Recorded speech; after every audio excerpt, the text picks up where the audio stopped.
How do people go back and look at their life and their traumas and their childhood to identify what are the things that happened and what are the stories that get created, and how does this pattern get set up for people early on? One of the symptoms of trauma is forgetting. Most of us only think of like flashbacks, nightmares, hypervigilance, but there's so much more.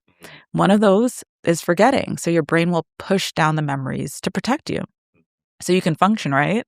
Which is what, the old psychiatry used to really go for, right? Being able to function.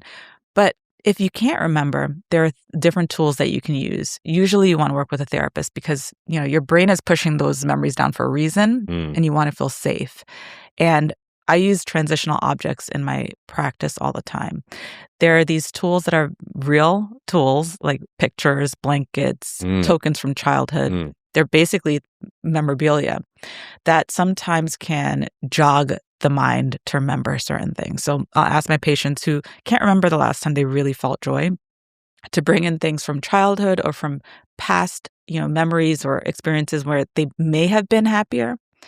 So they'll bring in these objects and then we'll look at them together and then we'll talk about them. And it is excavating. It's like being the archaeologist of your own psychological history. You're dusting off the past. You're trying to discover the points of joy that got lost and buried along the way. And I'll give you an example of a client, obviously disguised, but he, for a long time, did not understand why he couldn't be happy. He was the typical New Yorker coming to my office. I have everything, Dr. J. My patients call me Dr. J. Why is it that I can't experience joy? Why am I meh, blah? And so we dusted off the past. We looked at the old, pictures and the items from his past. And we realized that when he was much younger, he used to spend a lot of time in nature. And I thought, well, there are all these pictures, all these things. What happened? Well, at around, 7 or 8, my parents got divorced and we used to camp all the time. We used to go out together as a family. And after that, we just stopped, and that was a very painful divorce for the family. And they just collectively lost that joy. So his assignment with me was, okay, we're going to start baby steps. We're going to gradually expose your brain to the idea of getting back into nature. So we started off with looking things up online, like hiking trails, and then, going to the boot store and getting some hiking boots, and then going to the Central Park after work every day, and slowly built up to these hikes upstate. And he was like, my life isn't perfect. I still have bouts of depression, but I can access these points of joy, which I think people really need to understand the difference. The aim is not to get rid of the depression, because depression is it's a chronic illness, and maybe one day we will. There are new medications being developed. Hopefully psychedelic therapy will, really advance that. But it's something that you have to manage at times, right?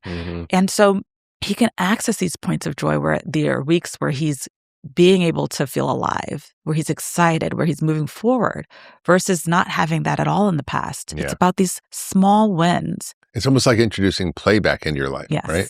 Like you mentioned, the kids in the waiting room playing around and fooling around, and that's kind of, as adults, we lose that sense of play and creativity. It's amazing. You talk a lot in the book about sort of this self-worth issues and fear as sort of being linked, and to why we do this, and to like high productivity in life, and that fear and self-worth drive this. And I know that was for sure for me. Like, I didn't want to, be like my dads who were failures, and I was like afraid, and that was part of my overachieving. But I also was like, to feel self-worth and seen and loved, I felt like I had to overachieve. It wasn't conscious, but it was like it was driving the show for a long time. And you talk about these kind of tendencies of people pleasing or masochism. Like, I was just working 100 hours a week. It was kind of masochistic. I never really thought of it that way until you kind of talked about it. But can you talk about what that means in this context of your framework of high functioning depression and the sort of new model you're trying to get out there? Well, masochism is not just a dirty word in psychiatry, but when people, in regular life, think about masochism, they think of like S&M, right? But the masochism in psychiatry is different. So masochistic personality disorder is one that was classified in like the old DSM, which is the Diagnostic Statistical Manual, basically the Bible of psychiatry. And it was in there with I think the last time it was there was like the 80s, because there were these people who were classified as being, people pleasers.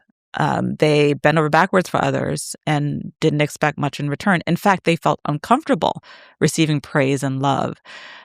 People who basically don't think about their own needs and end up in these situations with those who treat them poorly or even at times abuse them. And the reason it was very political and it was removed from the DSM was because, unfortunately, a lot of practitioners were using the term masochistic personality disorder for women who were experiencing intimate partner violence or domestic violence. And so it was highly problematic.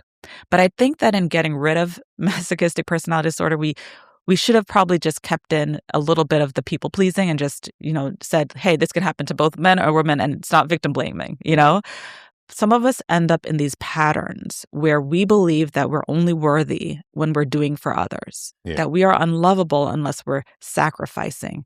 We're modern day martyrs. And so people pleasing is almost a form of masochism is what you're talking about. That's interesting. PC version. Wow. Okay. And many of us, because we've tied our self-worth to what our role is, we don't know how to be. We've forgotten who we are. And over time, others will pick up on that. They'll see that, oh, we can treat this person like this. And it's human nature. If you're given, I'm taking, right? It doesn't mean the person's a bad person. Some people are. Some people are actually, abusive.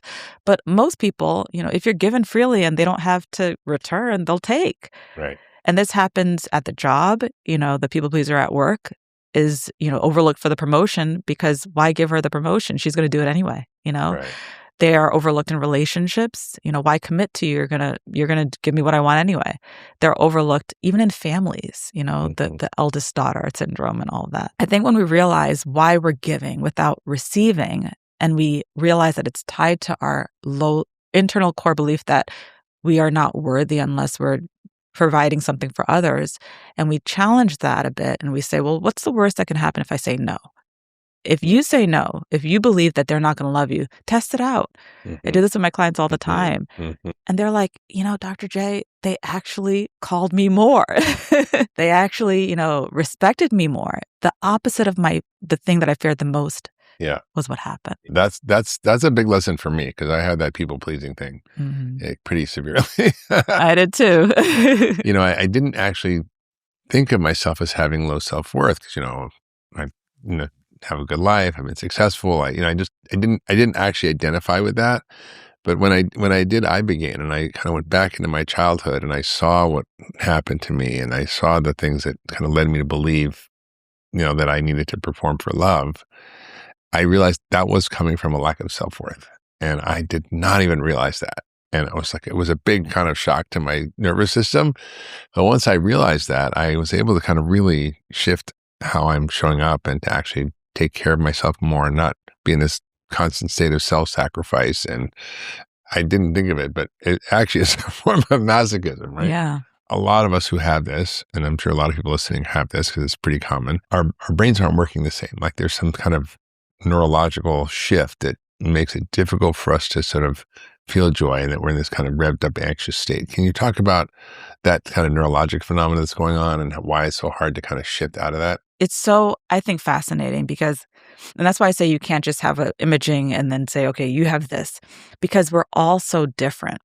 With my clients, I ask them to say, look at your hand and imagine that, the joy is built in there. You just have to find it. But also look at your hand and remember your fingerprint is different than someone else's.